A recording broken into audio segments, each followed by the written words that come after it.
নমস্কার, welcome to YouTube channel web study. গতকালকে upper primary নিয়োগ নিয়ে একটা আপডেট আপনাদের সামনে শেয়ার করেছিলাম।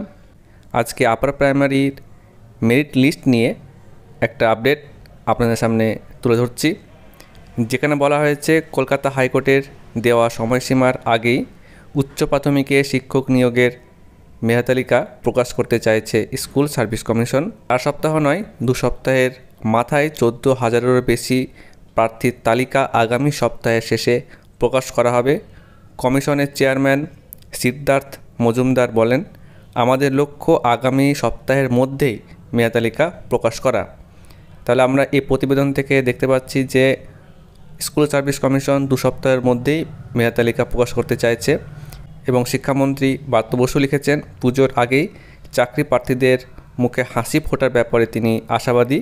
এটা তিনি ওনার এক্স হ্যান্ডেলে লিখেছেন।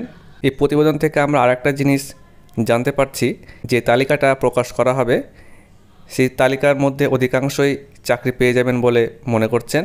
তবে বিষয়, মিডিয়াম এবং অন্যান্য সমস্যার কারণে কিছু প্রার্থী বাতিল হতে পারে বলে জানা যাচ্ছে।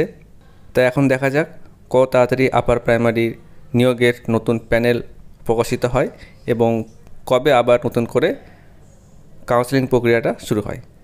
তো আপার প্রাইমারি সংক্রান্ত এবং যে কোনো চাকরি সংক্রান্ত কোনো আপডেট পাওয়ার জন্য আমাদের চ্যানেলটিকে অবশ্যই সাবস্ক্রাইব করবেন। ধন্যবাদ।